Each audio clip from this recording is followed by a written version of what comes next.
A college dropout. I'm from Compton, California. I didn't finish school, right? I didn't grow up in the best neighborhood.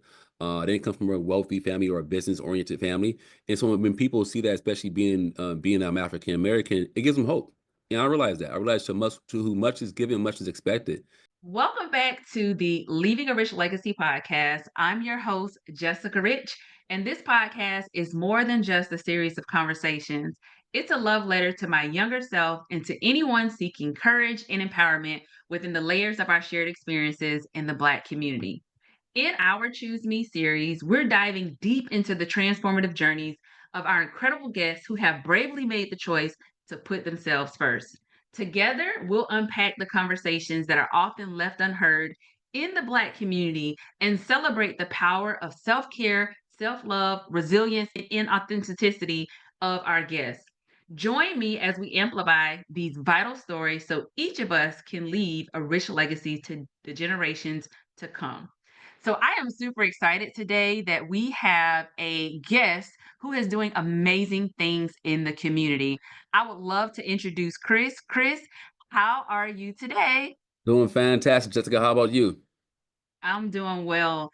Thank you, thank you, thank you. So, Chris, I'm excited for you to share a little bit about yourself, what you're doing, and how you are choosing yourself in your data life. So, I'll start off and just ask, tell us a little bit about yourself. Who Yep. is Chris, and what has your journey been like? Definitely, definitely. So my name is Christopher Hart. I'm originally from Southern California. Grew up in a city called Compton, California. Compton is infamous for Boys in the Hood, NWA, all that good stuff. I didn't grow up necessarily in that era. I was born in 1986, so I grew up in the 90s and all that stuff. But I saw a bit of that. My mom and dad kind of kept me sheltered from it. Grew up in a household, PK. My dad's a pastor. My mom's an evangelist, so I grew up as a pastor's kid. But I grew up as anybody else, man. Growing up in the hood, grew up in what I thought was a great neighborhood. Obviously, you grew up and realize, okay, cool. Being surrounded by gangs and violence is not a great thing, but you grew up in it, and it is what it is, right? And so I got out of Compton. Mom and dad moved to North Long Beach when I was 14 years old. Played some football in high school. Had an opportunity to play football at the University of Southern Mississippi, where I went to school for a couple of years and actually came back home to California. Got kind of homesick and I transferred to a JUCO, junior college, and ended up moving to my father's house in a city called San Bernardino County. And so moved there and like anybody else, started going to school, working part-time, and eventually landed at a career opportunity to work for Apple. And it was a blessing because I had the opportunity to become a business manager at Apple and do B2B sales. And eventually that led to me going and opening my own business and working in the insurance industry. Wow. So, a lot, a Yeah. lot going on, and sounds like a lot to help shape you to who you are today. So, if you had to describe who Chris is, how would you describe yourself? Chris is a servant leader. It's funny. I grew up in the nonprofit space, and so I always share the story that my mom and dad, like I said, my mom's an evangelist, my dad's a pastor. And if you understand that the Christian faith, an evangelist is somebody who evangelizes the gospel to others, and so my mom was very passionate about that. And so we grew up in Compton, California, and every Saturday morning around 8 a.m. she would go out to South Central and she would go lay hands on prostitutes, drug addicts, game bakers. As a kid, I always was there with her doing it. My mom also had a nonprofit for women in Long Beach, California. And so my mom was a rape counselor. And so when a woman was raped in Long Beach, California, between the time of 10 p.m. to 6 a.m., my mom was on call to go counsel them and be there for them. And so my dad had to work in the morning. So if she left the house at 2, 3, 4 a.m., I went with her. And so I remember my mom going out there, and I always thought as a kid, my mom is always doing these things for people, serving, serving, serving, and we always kind of did it for free. We ran nonprofits, and so I have a servant's heart at the core of what I do because I saw my mom and dad serve so often and so relentlessly. But I'm also a businessman, and so it's been able to play out well for me because I'm a businessman who definitely seeks a profit in what I do, but I serve first, and I realize that it helps separate me from my competition. Wow. So when you think about having a servant heart, and then like you said, still understanding the business side, I can only imagine um, some of the challenges that may come with that, but then also some of the rewards Yeah. in that process, especially because it started at home and at a young age. So, Chris, one thing that's super important to me and is one of my mantras is choosing myself. Like I choose me as something that I share not just with my community, but with my coaching clients because I think it's important for us to prioritize ourselves. And so when you think about your journey, you're also in the financial industry, so you're a founder of a financial agency. I would assume that it may be difficult for you to prioritize yourself or have that work life harmony or have a lot of things that you consider to keep yourself at the forefront. So, thinking about your journey, could you share just a little bit about a time where you had to choose yourself and what that meant for you and how that was a defining moment in your life? Yeah, I can think of many chapters in my life where I have to choose myself. Initially, the first one may be even going into entrepreneurship, going into and becoming a business owner of my own, working in the insurance space. My mom and dad weren't too fond of it. The in-laws weren't too fond of it. I left my job at Apple. I worked as a business manager. I made six figures a year, had a steady income, and we had a good job working for a big company and a 401k. And when I chose to walk away from that company, start my own life insurance agency, I failed originally at a horrible 18 months originally getting started in the company, and I struggled financially. Mom and dad were asking me questions, "What are you doing?" I can recall my in-laws saying, "Hey man, just go back to work and get a job, man." And I knew at that point in my life, I was in my late 20s, and I said, "Man, I don't want to end up." Not that my mom and dad or in-laws would end up in a bad place, but I wanted to own my own business, have my own time freedom, and going into my 40s and 50s. I realized that in my late 20s, I have to choose me and choose what I wanted for my family long term. And it's not always what people think I should choose for myself, but long term, I think it's important for us to cast a vision for our family and stick to it. And a vision for a family that you don't even have yet. 'Cause at the time, I was with my wife and we were married, but no kids. And so originally, the first time me choosing myself was choosing that I wanted to be in business for myself. I had a vision for myself in my agency. I was nowhere near where I'm at today, 10 years, 11 years later, but I knew where I wanted to go. And so I have to trust myself and trust that I was making the right decision for my family. And again, my loved ones didn't always see eye to eye with that. And in transitioning into business, as I got into business, as a business owner, you're working, grinding, burn the midnight oil, putting in 60-hour work weeks. And so initially, my first 5, 6 years in building my agency, it was all just work, work, work, work, work, not really take care of my body. I got out of shape. I had played college football, had a great shape, but it just lost a lot of that, right? And so, roughly about 5 years ago, I realized that hey, in order to be the best I can for everybody else, I gotta take care of myself. And so, I went and hired a personal trainer. Started to compete in in powerlifting. I have no need to compete in powerlifting. I'm in my 30s and I'm competing with these 18-year-old kids, and it's exciting, but it's cool. But it kept me hungry to go work out and get in shape. And so now I have a totally different outlook. I realize that I give a lot to others, but in order to give a lot of me out, I have to fill myself up. And so I have a definite budget for self care. I get a massage every 2 weeks. I get an IV drip every 2 weeks. I take care of myself. I go on a getaway once a year by myself to just reflect and cast a vision for my business, my family, and just to just relax. Really, no one's there, no agenda. And so I'm really big on now making sure that I'm taken care of and maintenance, because if I'm well maintenance, I can go out there and go drive a business, become a better CEO, a better father, and better husband. So, one, I'm smiling because it is so amazing to hear a man of God, a man, a father, a business owner, all these hats that you wear, and you're still making time to prioritize your overall well-being because it's not just the physical, right?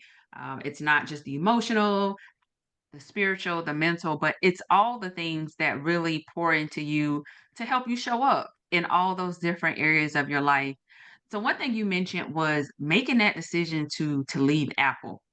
And there are so many people that have this fear of stepping out on faith and becoming entrepreneurs or leaving the American dream, right? That a lot of us have been conditioned to believe that you're supposed to stay at this job with the 401k or the pension and the benefits, and you may go through life unhappy. You may have missed out on many opportunities that you were really passionate about. So, how did you navigate that space where you wanted to leave? You knew that you may have not had and correct me if I'm wrong, the probably like the support at the beginning from maybe family who thought you should have stayed. How did you navigate making that decision for yourself and setting those boundaries so you can continue on? It's a key thing you said. You said boundaries, boundaries. Oh man, sometimes when you have a vision or a dream for yourself, the ones you love and care about won't understand it, and they won't see eye to eye with you.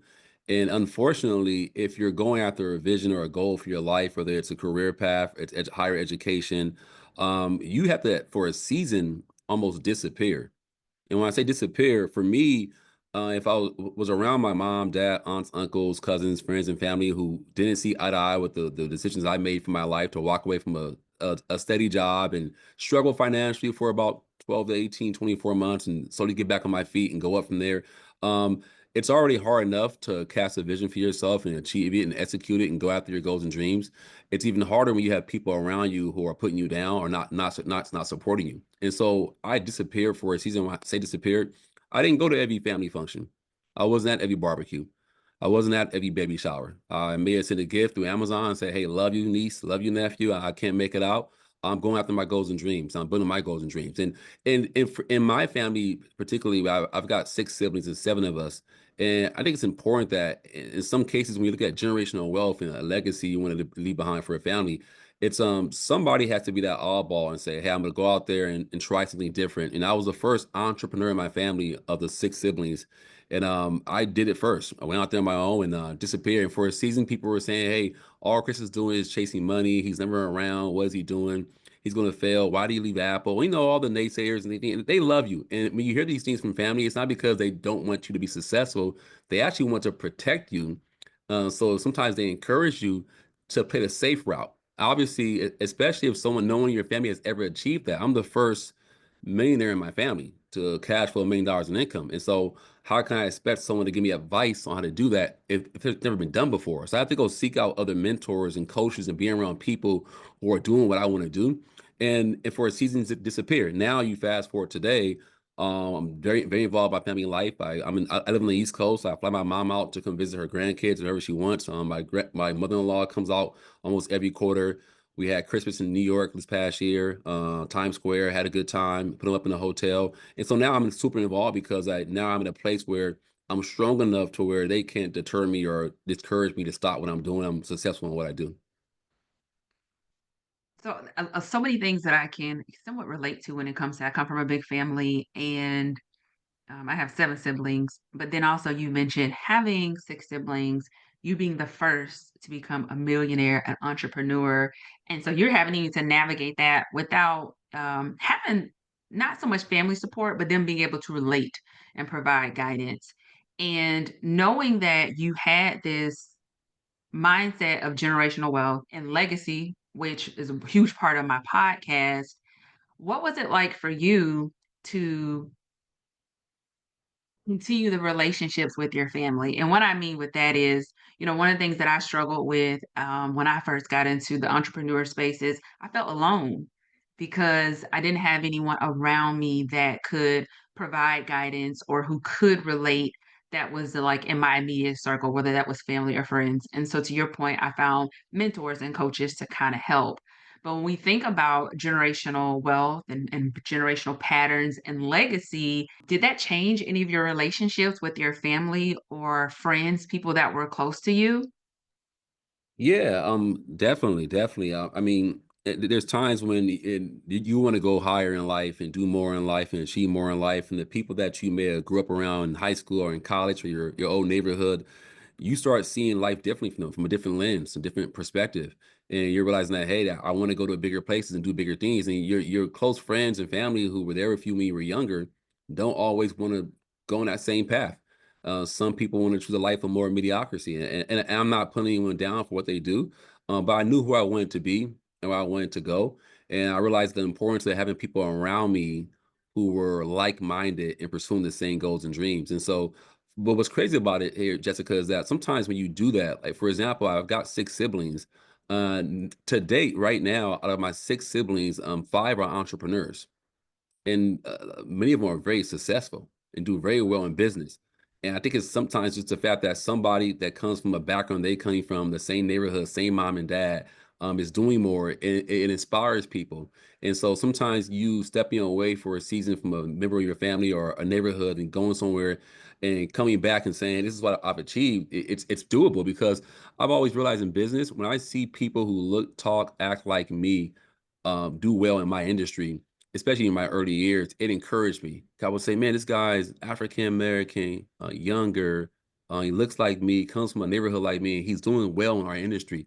It gives me hope that's possible. Not that others don't inspire me as much, but we know that, okay, if he can do it, he's been through the same maybe struggles I've been through, socioeconomic background as me, and so I can relate. And so from a family perspective, yes, you do have to separate. And sometimes you never connect back with people. I've got high school friends, college friends that we're just not on the same level now of mindset and where we're going and what I want out of my life. And so as they say, show me your five best friends, I'll show you your life. And so who do you want to be around you in your circle? And so for me, I'm very intentional about who's in my circle. Now, blood is in your circle at all times, right? But if blood wants to act crazy, hey, we'll keep you at a distance. I'll see you on Thanksgiving and Christmas. But unfortunately for me, I've got some great siblings and we all do life together. We travel together and we all are thinking the same way. We all are doing well financially, and most of us are in business for each other. And so, hats off to my mom and dad for raising some seven kids out of seven kids. All are doing well. You know what? So, yes, hats off to your mom and dad, but hats off to you, right? You being the first to step out and take that entrepreneur path, and now your siblings have also, I'm gonna assume, have been inspired or seeing that you can do it, right? That they can do it as well. So when you think about that, have you taken a moment to just reflect and celebrate how you may have, I would say, how you have changed the generational pattern by stepping out, becoming an entrepreneur, being successful, and paving the way for your siblings? You know what? It's funny you said because that's probably one of my biggest opportunities, but also an edge for me. I don't celebrate things too often. When it comes down to what I do, even in business, because for me, I'm never satisfied with what I'm doing, and so hearing you say, "Hey, I made a pioneered or really set an example or set the tone for my loved ones to follow in my footsteps," yeah, that's a true statement.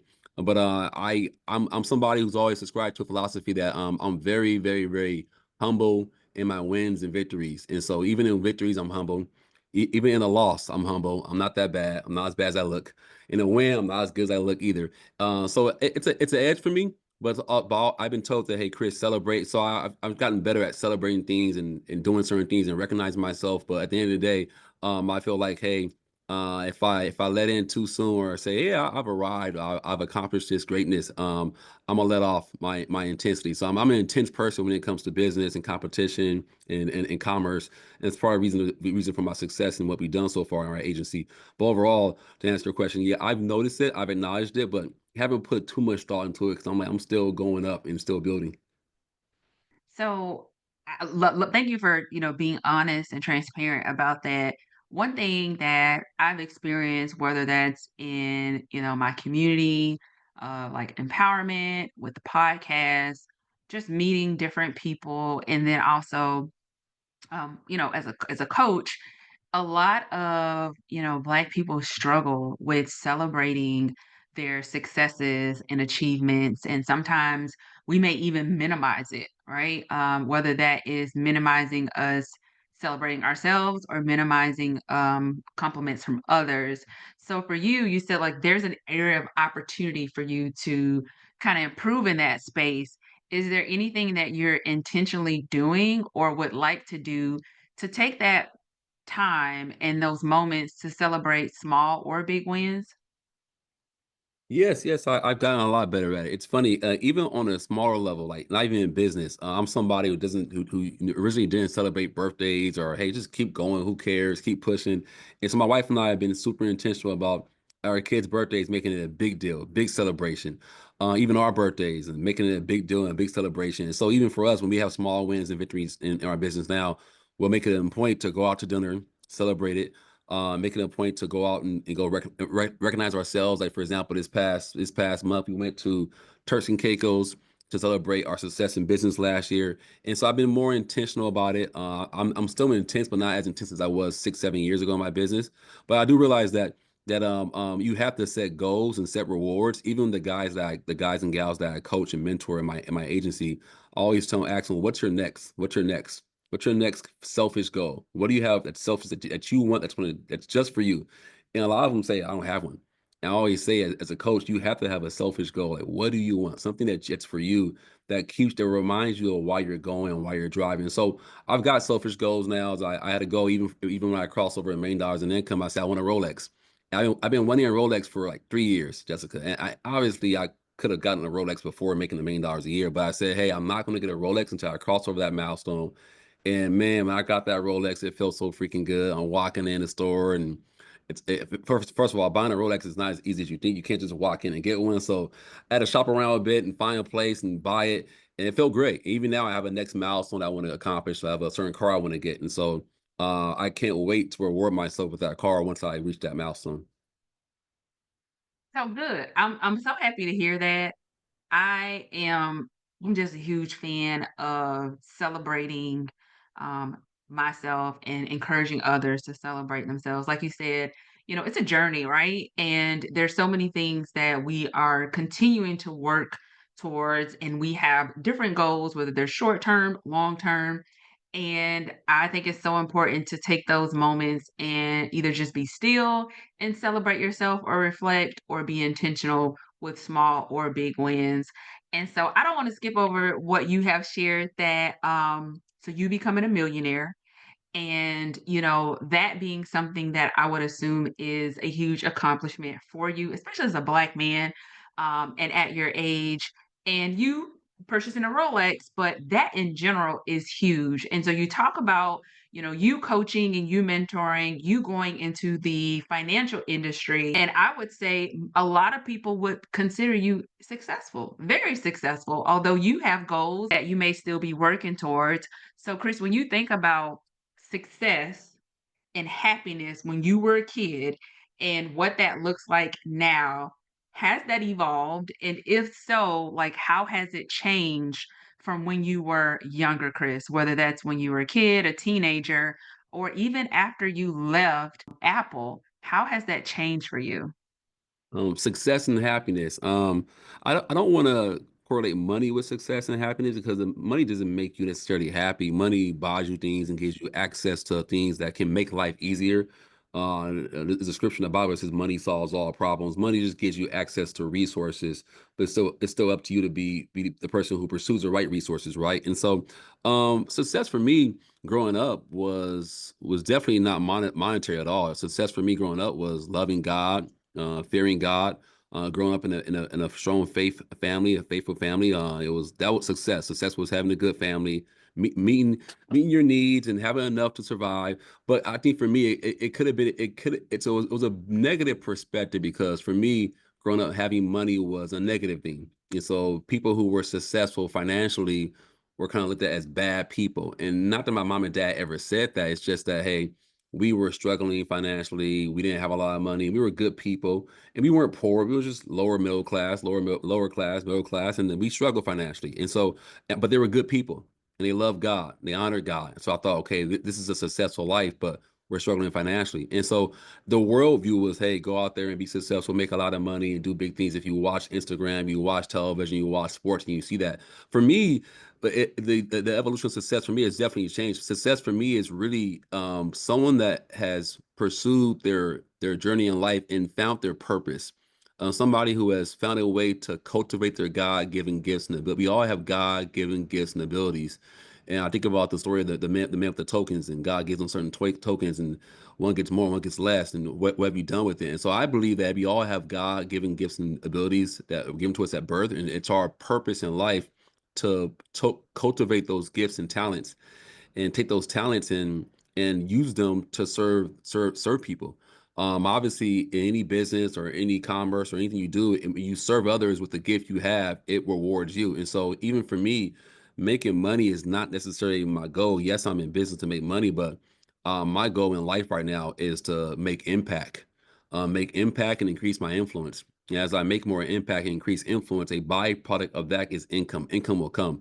And so for me, success right now is where I'm doing what I'm doing. I'm walking in my purpose. God gave me the gift of leadership. I'm leveraging leadership daily with helping developing other leaders in my industry. My God has called me to grow the kingdom. And so I witness quite a bit. I'm not a pastor, so I'm not in the pulpit, but I'm able to witness from a business kingdom perspective. And so with impact comes influence, and with my influence comes the ability to reflect the glory of God on my life and others. And so it's allowed me to win souls, grow the kingdom by showing people why I'm successful, why I'm fruitful. I love God, I honor my wife, I pay my tithes, and when people see these things, they're going to follow. They're going to follow those principles because if it's got me success, maybe it'll work for them. So for me, that's success. Using your gifts and talents, and a byproduct of that is usually income. If you're walking in your purpose, you're improving your skills that God gave you, your innate skills, and you're giving them to the world through commerce, through education, through service. You're going to have a rich life for sure. Think what you said is so powerful because, success and happiness, society will tell us that it should look one way, right? But knowing your purpose, knowing that, God has a plan for your life and walking in that purpose can result in a byproduct of income, but most importantly, you being connected to what you've been called to do. And so I'm happy that you shared that because a lot of people would associate, success and happiness is just having money, right? And we know there are a lot of people who are millionaires, who could be billionaires, and are very unhappy, and may not even consider themselves to be successful. So I hope somebody is inspired by hearing that struggles with not really knowing what success and happiness looks like for them because it looks different for all of us, and really being connected to that and not being pressured by society, family, friends, or what someone else has conditioned us to believe what that should look like. So, you sound like you are very in tune with yourself. You talked about being humble. You're in this industry where I'm assuming you meet a lot of people, you get to make an impact, you get to be a leader, and there I would assume come with a lot of opportunities. How do you remain true to yourself and grounded, Chris? I think, sometimes, and you mentioned social media and where we are, it is so easy to kind of even get caught up with looking at others and their journey or vice versa, right? People looking at your journey and I want to get there. How did he get there? And I think sometimes that put pressures on us. So how do you stay true to yourself, to Chris and your purpose and what you've been called to do? Yeah, I think originally in my career, you try and imitate others and you try and copy others, and there's times there's certain characteristics that people have that you want to embody, whether it's hard work, commitment, things of that nature. But yeah, early in my career, I would compare myself and I would go see people in my industry or see people that I know and they're making more money, they're moving up in life fast, and they're buying their first home, buying their second home. I haven't gotten my first home yet. Oh my goodness, what am I doing? I'm falling behind. And I think we get caught up in that. And I think life is a journey and life is long. God willing, if we can live 75, 80 years on this earth, life is long. And I've seen when people try to chase other people or compare to other people and not just stay in their lane, they can get lost and get confused. And so I thank God for strong mentorship in my life. I thank God for vision because I knew where I was going, even though at times I may have gotten distracted and wanted to chase what others are doing. And for me, staying true to myself, I've realized that the more true I am to myself, the more natural and more real I come off. Because if you're a fake person, you're trying to be somebody you're not, people are going to figure it out, whether it's people you work with, whether it's your clients. And so me working in my industry, who I am, I'm who I am.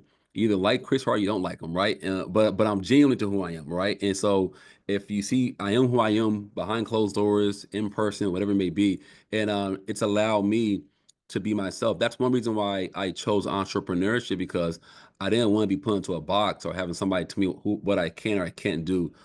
Perfect example. I had locks for about 5 years. I had dreadlocks, and I work in the financial services industry.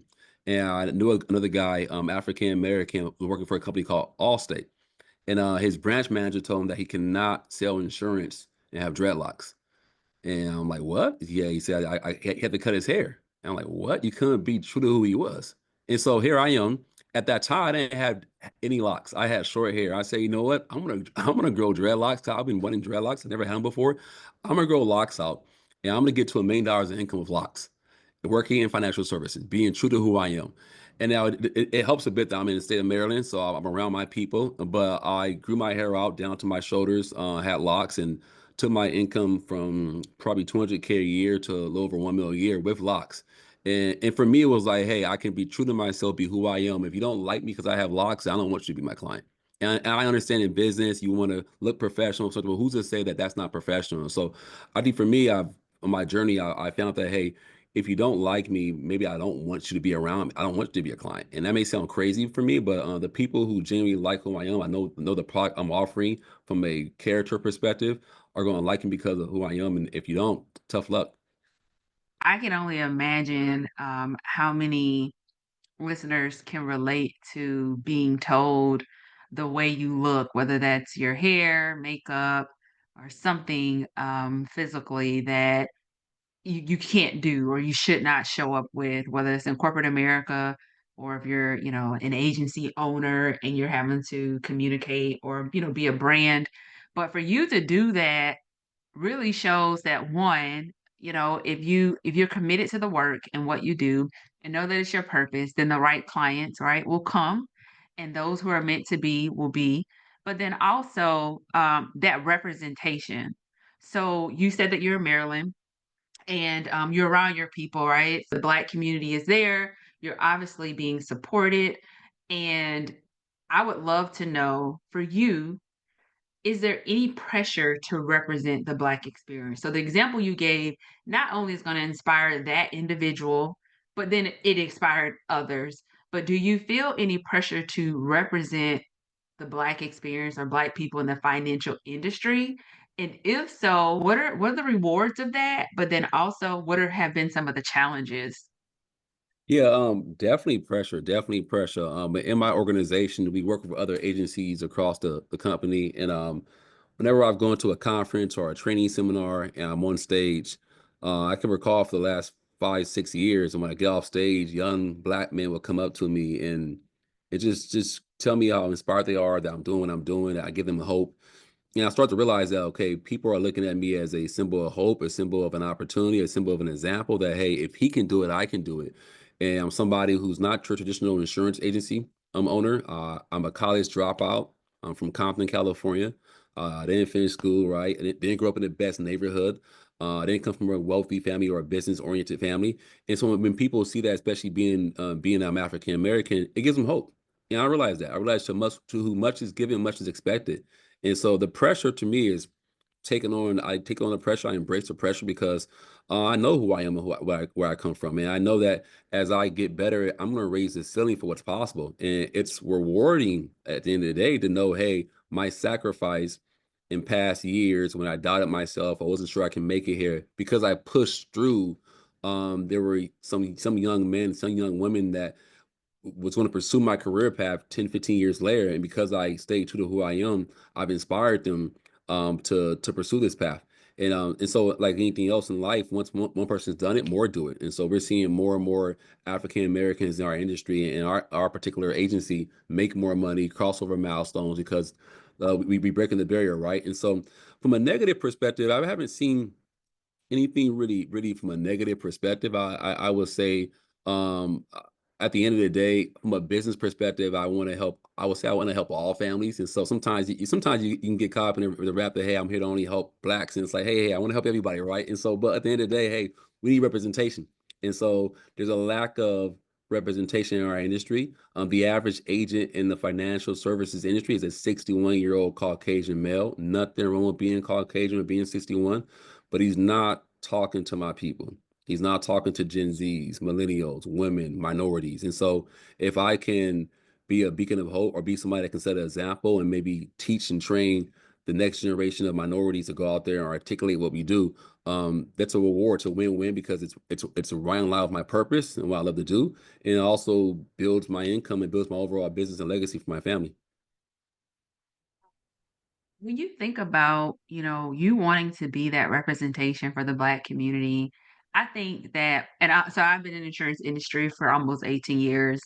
And just my experience, I know that there is just a huge gap of understanding about insurance, how insurance can set up the next generation, generational wealth, set up legacy. And so what you're doing bridges that gap.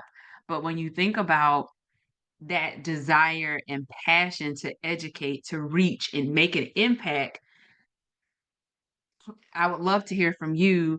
Do you find yourself at times so committed that you reach burnout, or you are able to identify, I'm overworking myself, or I need to step back? And if so, what does that look like for you when you say, Chris, all right, I need a break? Or Chris, I need to step back because, when you have purpose, and I'm speaking from my personal experience and what I've seen just from others, when you have purpose, when you are so committed, when you know what God has called you to do, you want to do it all, right? And sometimes you have to say, I'm burnt out, or I'm getting to a place of burnout and I have to step back. So, what does that look like for you? Are you able to identify it, or do you feel like you get to burnout and then you have to reel it in? No, great question. Great question. I definitely know when I'm getting burnt out. I tell my wife at times my style of leadership is like I'm go, go, go, pour, pour, pour, give, give, give, give. I have to be conscious of that because I can give too much and not have anything left for myself. And so yeah, I'm pretty conscious of that. I've taken the commitment. And in my early years, I was bad. I would just go, go, go, get burnt out. And just accept it like, hey, keep work harder, keep going. But nowadays, I'm much more aware of what takes place. I take days off to relax. I have my days where I don't do any work. I have my days for personal space. There's times when I have to always fight with my calendar because I'll put it on my calendar, hey, relax Monday afternoon after morning meetings with staff from 12 to 6. And someone says, hey, Chris, hey, coach, can we talk at 2 o'clock? Yeah, I got you. Let's talk. I'm like, Chris, that's your freaking personal time. What are you doing? But I just can't help it at times. And so it's a gift and curse. My accessibility. My wife said if I had a super strength in business, it's my accessibility. People call me at 10 at night, 11 at night. I answer the phone. I text back at 6 a.m. And so I've done a good job of taking care of myself to be able to give more. I always tell people that you at times in life you need to increase your capacity.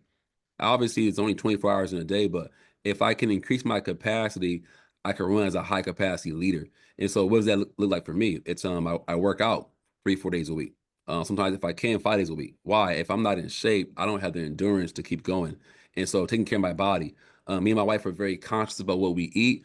I swear, Jessica, like my wife has turned to the type of wife where, like, I don't know, we don't have anything in our house that's bad for you. No MSG, no fructose corn syrup, no Oreos, no Doritos, no soda, nothing bad. It's like, man, I go to our pantry, like, babe, what is this? What can I eat? Are there any cookies in here?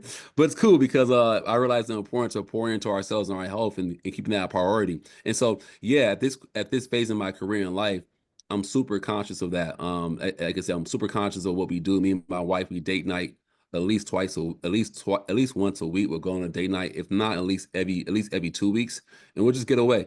We'll Uber into DC and relax. And so we pour a lot into ourselves, into keeping our vessel in this temple prepared to go serve others.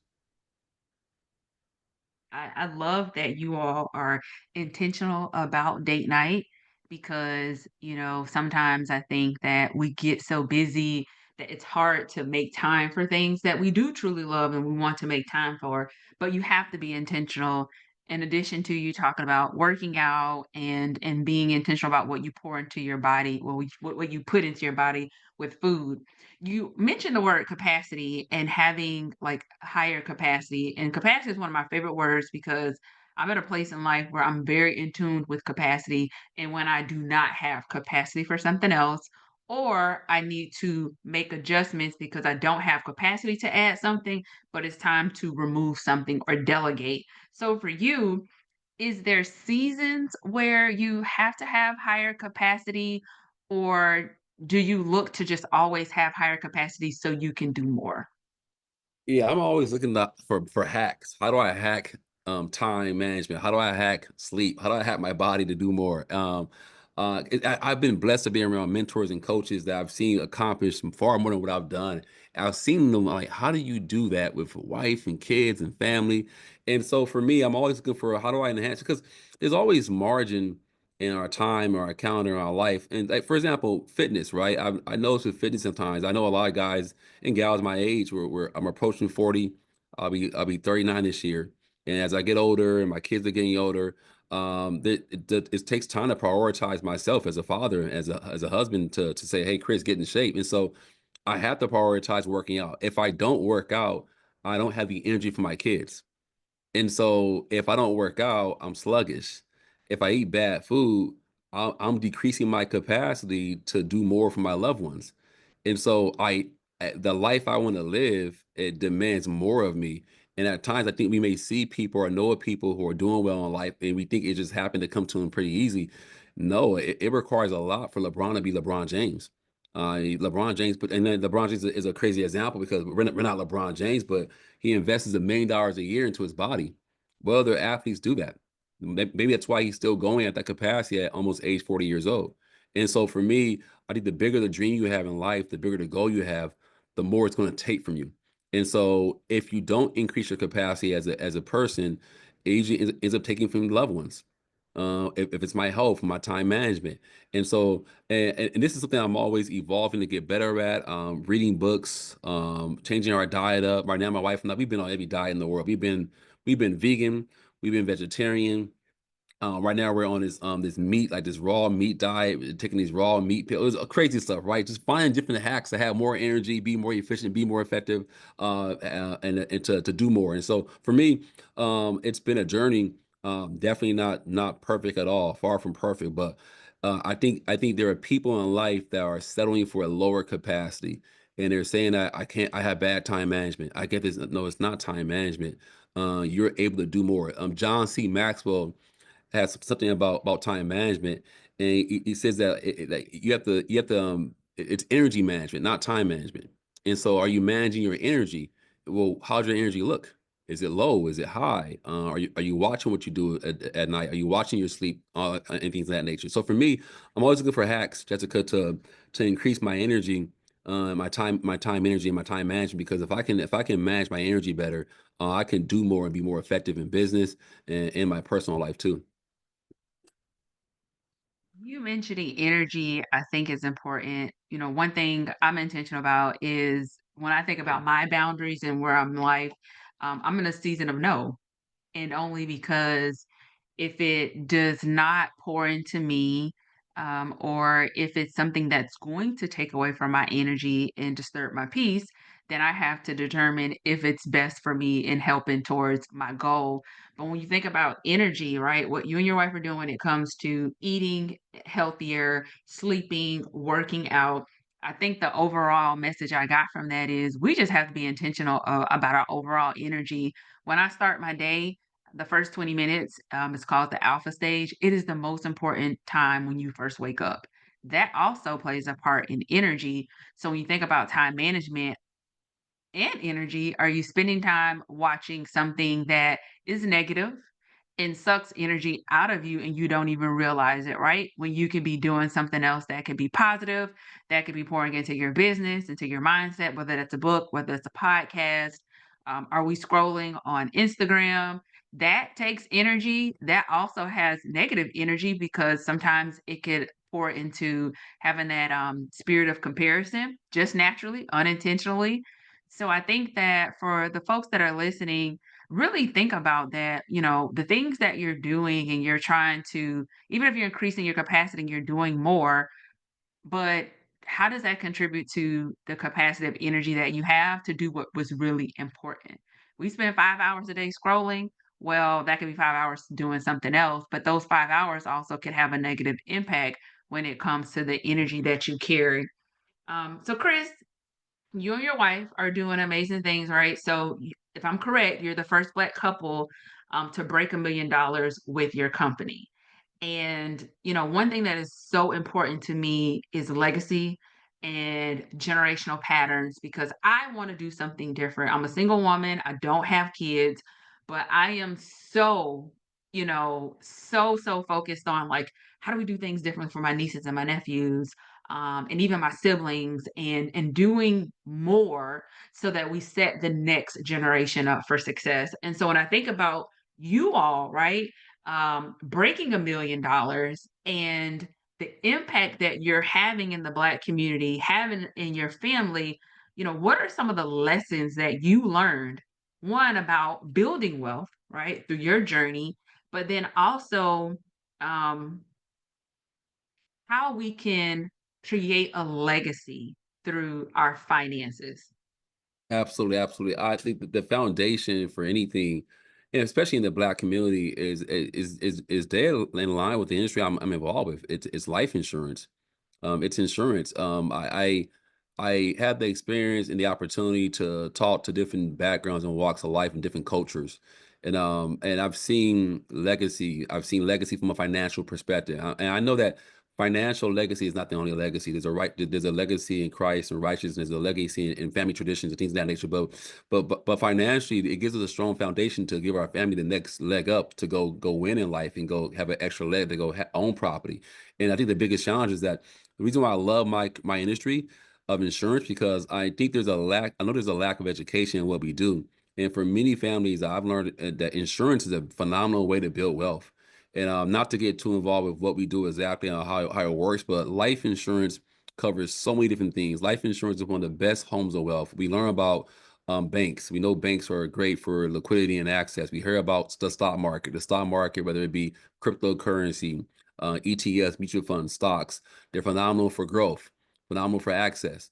A lot of us have 401ks and 403bs and IRAs and qualified plans and pensions, which are great for some tax breaks at times and tax advantages and great for growth, but not always safety and access.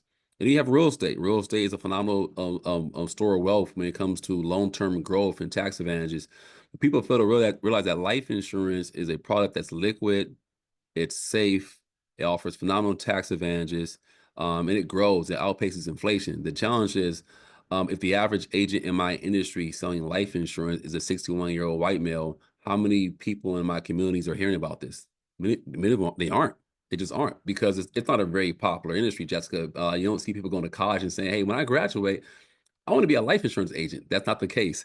And so it's up to me and my endeavor is to make it fun, make it sexy, make it attractive, make it fulfilling, make people realize that, hey, you can live a life of fulfillment working in my industry. You can make a big impact in people's lives. You can travel the world and do certain things. And so for me, early in my career, I realized that insurance is a bedrock of financial literacy and education, because it's safe and your money grows. And so I've learned through just being involved in the industry, of course, and having access to these products and services, that there are five homes of money. There's the banks, there's stocks, there's real estate, there's unqualified funds and insurance. And I believe people should have money in all five homes. Mhm. So you mentioned that a couple times during this interview, and I didn't want to forget to touch to circle back to this, but you talked about mentors and being able to reach out to them for guidance, just communicating. For you, what role has mentors or coaches played in your life, in your journey? And the reason why I ask is because, I think it's important for us to have a strong community. And I meet a lot of people, whether that's, coaching within my industry, that there is this fear of finding mentors and connecting with people. And I know the benefits of mentorship on the mentor and mentee side. So how has it impacted you in your journey and helped get you to where you are today? Oh man, Jessica, mentors have been vital to my success. Oh my goodness. Without mentors, I would not be where I'm at because I mean, when you look at mentors, and that word is tossed around quite a bit in today's society, especially when it comes to self-improvement and self-help books and things of that nature. But mentors give you the opportunity to learn from their mistakes and their errors and to advance through your life faster and gain success faster based off the errors they made in life or mistakes they made in life, and they pass them back down to you. Even from raising kids, the way we raise our kids. I have a mentor named Patrick, and I we worked together for 11 years. Now I watched how he raised his kids before I had kids. I saw his standard for his kids. He would buy a gift for his kids and put it up on a mantle somewhere, and they read books to get that gift. And so in his house, books were currency. And so you have here you I see his 6, 7, 8-year-old sons reading novels, Jessica. I'm there 7, 8 years old reading blown novel adult books. And the currency is for that toy, you need 3 books. And so as I'm watching that, and I'm with my wife, you know, I have kids. We're saying, hey, when we have kids, we're gonna do that. It's just the proximity of being somebody around somebody who's successful. You see the investments they make, you see how they move with their money. And I think for us in life, it's important. I think the biggest thing is this. Sometimes we go to a mentor looking to seek out what can they do for us. But in my career working with Pat, Pat was a owner of my original firm I worked with, and I wanted to grow his business with him.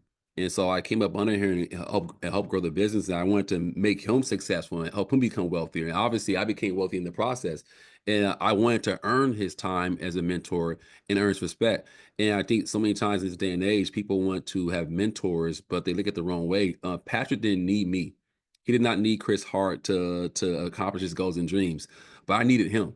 And so I think sometimes just being humble and understanding that, hey, I want to be successful in a line of work, career path, whatever you do for life.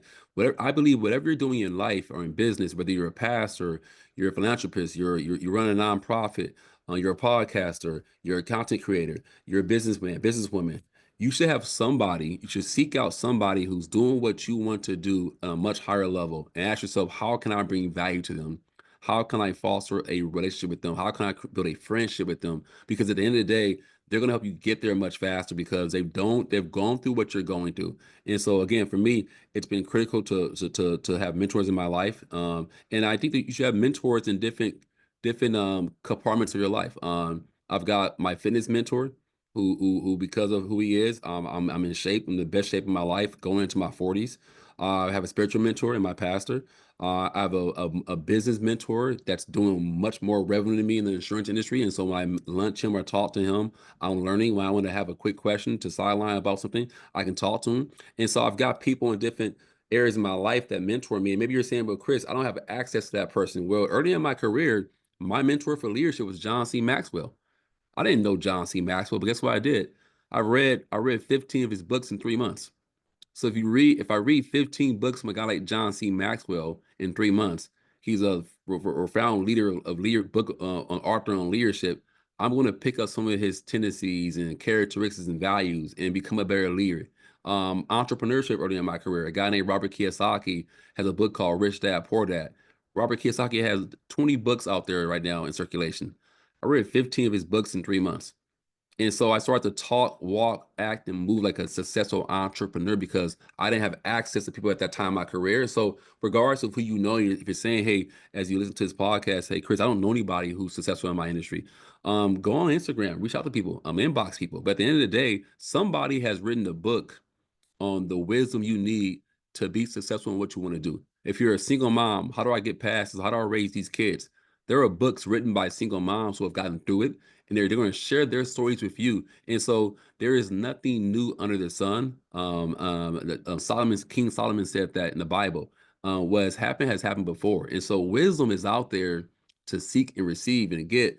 We have to just go out there and look for it. And for most of us, it's somewhere we don't want to look. It's in a book, and maybe we're watching too much TV, like you said. Maybe we're scrolling too much on Instagram. But if we choose to say, "Hey, I want to improve in a certain department of my life," the wisdom's out there. And if you can find someone physically in person, someone you know that can help teach you and mentor you, that great. But if you can't, that mentor is somewhere there in the book. It's on YouTube. It's on ChatGPT. Trust me, the resources are out there. Sure.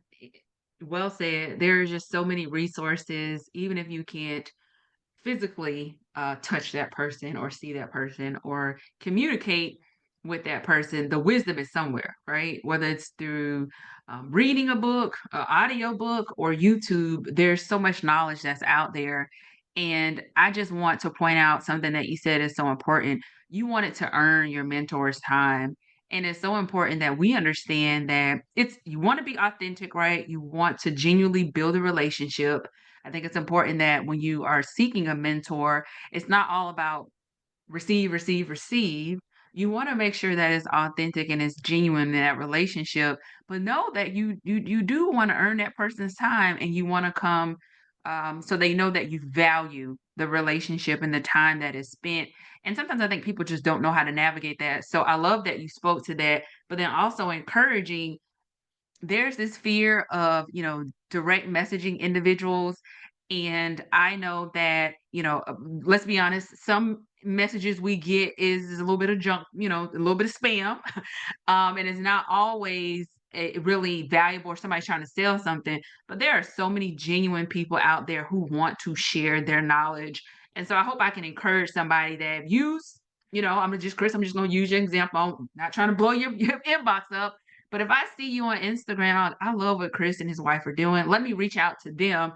Don't be afraid to reach out, because the worst that they can say is no, I don't have capacity. Or, I've had situations that I think is worth mentioning, that sometimes you may say, you know what, I think there's somebody else that's a better fit for what you need. Let me connect them with you. But it's taking that first step to at least reach out if it's someone that you can actually attempt to contact. So I'm happy that you shared that and highlighting you had to earn your mentor's time. So, Chris, this is one of my favorite questions of the podcast, because this is, I consider this to be a love letter to my younger self. As you mentioned early, legacy is so much more than financial legacy. It is a number of things that play into our life and that we can pass on. So, if you could have a conversation with your younger self, you are talking to younger Chris, what would you tell him? Oh man, that'd be a great conversation to have. I would tell younger Chris, right now you're insecure, you're not sure of yourself, you're not confident. It's okay. But you want to get better, you want to improve.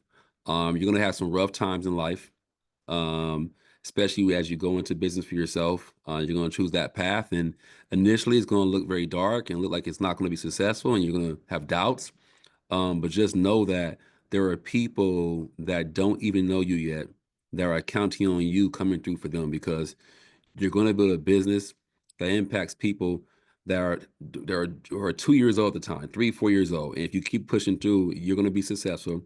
You're going to make an impact. It's going to be worth it. If I can say one thing to him, whatever you go through this next 10, 15 years, and whatever age I'm at when I'm talking to myself, it's worth it. It's so worth it pushing and fighting for your goals and dreams. On the way your wife is going to look at you when you do that, the way your kids look at you when you do it, the way your moms look at you, your mom and your mother-in-law, on the being the patriarch for your family. Eventually, it's going to all pay off. And so, it's going to be tough times, but these tough times are going to build you up into the man you have to be where you're at. And so sometimes you're gonna doubt going through those rough patches in life, but like any muscle, that muscle has to be torn down to be built back up. And so I want to encourage you, man, to get through it. It's going to be worth it. On the other side of everything it's done, you're going to become a stronger man, an influence to your community, and making a huge impact. And so I would encourage you more than anything, Jessica, just to keep pushing through and to not give up, because and acknowledge that I know your doubts, I know your fears, I know your insecurities, I know all that exists because I'm you, brother. I know who you are. But don't worry, because those insecurities and fears are gonna make you a humble man when you do find success. And your losses will also make you humble too, because you'll realize that all you have is because of God. And so just continue to add the hard work to the formula. Work hard. God's favor and God's favor and grace will multiply your success. Mm. God's favor and grace will multiply your success. That question to me is one of my favorite, because I think it's so important for us to have a relationship with our younger selves, and just reflecting on what we would say. So I appreciate you answering that. And I would just ask, is there anything else that you would like to share that you haven't had an opportunity to share with our audience, about Chris, what you're doing, or just from anything from our conversation? No, just in general, that if you don't know me, it's your first time hearing me talk. I'm a normal individual, just like anyone else watching this podcast. I'm not special. I'm just somebody who, again, I think I said it earlier, who has been pursuing my purpose through the gifts that God gave me, and looking for a way to give my gifts away. I know it sounds crazy, but looking for a way. If you can find a way to give your gifts to others, but just by doing that, you're going to build relationships, you're going to build trust, you're going to make an impact, you're going to build influence. And if you do it the right way, it's going to lead to income. And income is an important part of success in life because income gives you the freedom and gives you access to God's resources to be able to do the things you want to do in your kids' lives. And so it's giving me the resources to retire my wife, the resources to homeschool my kids, to be involved with their lives, to see my kids daily. I see my kids daily because they're homeschooled. And so I can watch their curriculum. My son can get the best boxing coach he wants in boxing. He won the state in the Maryland State Championship last month. He's 8 years old because he's got the best resources. And so these things, if you can continue to pursue your purpose, work on your purpose, work on your skills, and give it away, you have a rich life, and not just rich in finances, but rich in overall fulfillment. Yeah. Well said. Well said. Well, Chris, I appreciate you being here with me today, sharing one, how you are prioritizing yourself, how you're keeping you at the forefront of what you do, God and your family, but knowing that you are still making sure that you're taking care of Chris. I think it's so important for us to remember that, although that we may be wearing different hats and we're doing different things, we still need to prioritize ourselves. So the last thing I'll ask you is, how can people connect with you? Right? We are inspired by what you share. You're doing some amazing things. So how can people connect with you? Absolutely. You can connect with me on Instagram. That's my handshake. My Instagram is sold out servant. That's SOLDOUTSERVANT, sold out servant. And in my link there, you have a link to my bio through our company website, Integrity Marketing Group. And again, like, feel free to reach out to me if you have a question for this podcast. Send me a DM. I respond to all my DMs. I don't have a bot that's going to auto respond to you. It's going to be me directly responding to you. I am accessible for sure. Awesome. Well, Chris, I appreciate you. I look forward to continue to see the things that you do in our community and the impact that you're making, and look forward to us collaborating again in the future. So thank you so much. And for everybody that watched, I hope that you were blessed and inspired. And most importantly, you were pushed to pursue your purpose and know that you can do it. You just have to take that leap of faith. So I hope that you all have a good day, and I'll see you on the next episode. Bye.